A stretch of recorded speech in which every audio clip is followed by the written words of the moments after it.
Hey, church, do you remember when we could go out and do anything we wanted?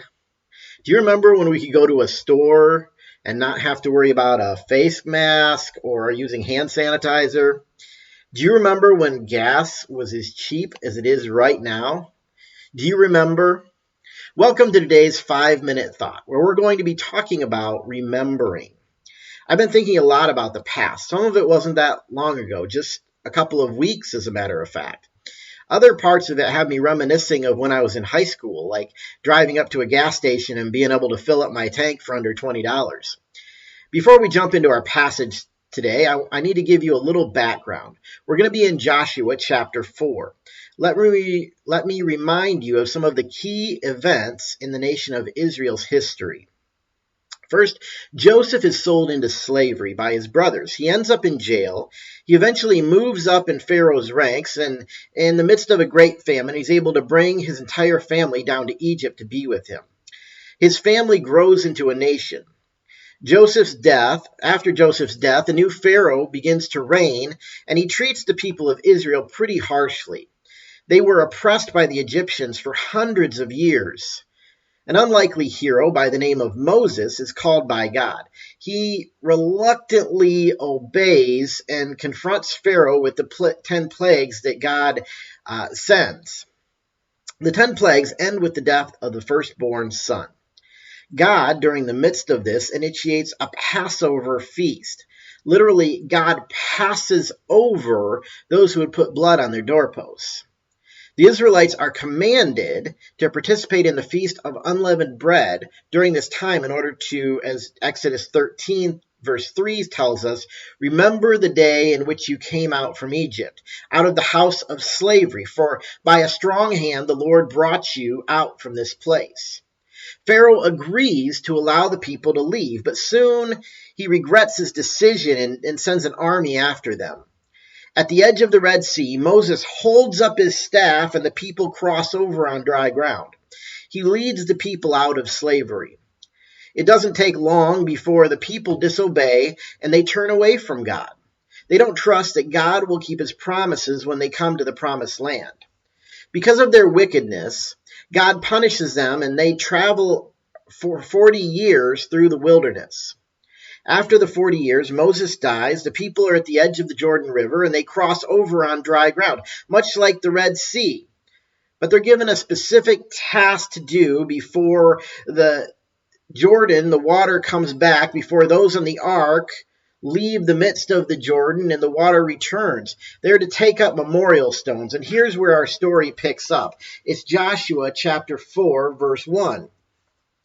When all the nation had finished passing over the Jordan, the Lord said to Joshua, take 12 men from the people, from each tribe a man, and command them, saying, take 12 stones from here out of the midst of the Jordan, from the very place where the priests' feet stood firmly, and bring them over with you, and lay them down in the place where you lodge tonight.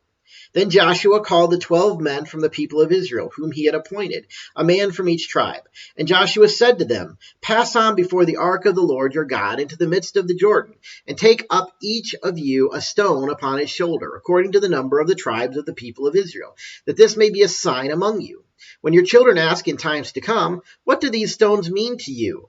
Then you shall tell them that the waters of the Jordan were cut off before the ark of the covenant of the Lord. When it passed over the Jordan, the waters of the Jordan were cut off. So these stones shall be to the people of Israel a memorial forever. And the people of Israel did just as Joshua commanded, and took up 12 stones out of the midst of the Jordan, according to the number of the tribes of the people of Israel, just as the Lord had told Joshua. And they carried them over with them to the place where they lodged, and laid them down there. We're going to jump down to verse 20. And those 12 stones which they took out of the Jordan, Joshua set up at Gilgal. And he said to the people of Israel, when your children ask their fathers in times to come, what do these stones mean? Then you shall let your children know, Israel passed over this Jordan on dry ground. For the Lord your God dried up the waters of the Jordan for you until you passed over, as the Lord your God did to the Red Sea, which he dried up for us until we passed over, so that all the peoples of the earth may know that the hand of the Lord is mighty, that you may fear the Lord your God forever.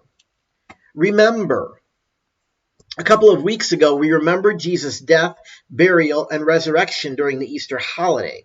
It didn't look like any of the celebrations we'd had in the past. It didn't feel that normal. As Christians, we don't always do a good job of remembering the significant spiritual moments in our personal lives. We don't erect pillars or monuments that commemorate important steps on our spiritual journeys. I want you to ponder this question with me this morning. What significant spiritual steps do you have in your journey? In other words, what monuments do you have in your life to remind you of where you've been? Maybe it's where you made a decision to follow Jesus as your Lord and Savior. Maybe it's when you were baptized. Maybe it's an important decision you made at camp or a spiritual retreat. Maybe it's when you were able to overcome a sin that you've been hanging on to. I think the reason for these moments can be pretty clear. The text told us that. It's a purpose for why we would put monuments in our lives.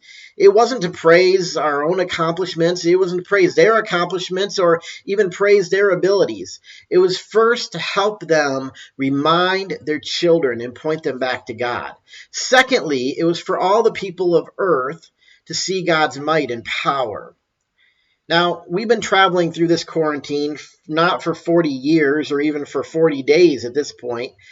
However, I think this is an important time for us to remember.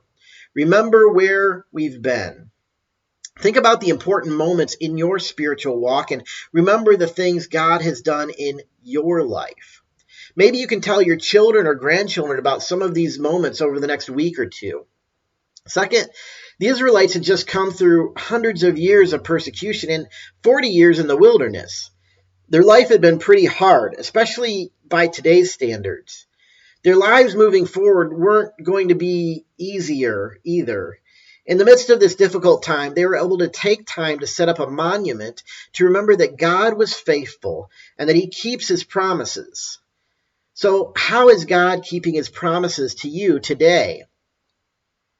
Things didn't look the way Israel had imagined coming out of Egypt or even moving into the land of Canaan. There were some pretty difficult times. For those of you watching this video, things may not get easier right away or maybe even for quite a while ahead. Life is going to be different for our church and even for our communities. We may feel at times like we want to just return to the past, go back to the Egypt we were living in before.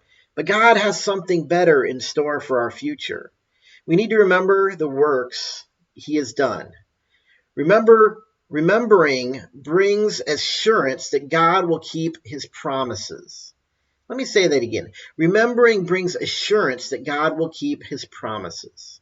That's my 5-minute thought for today. Feel free to like, comment, or share. If you'd like, you can use the comment section to do a little remembering of what God has done for you, and maybe that'll encourage some others who are watching. Have a blessed day.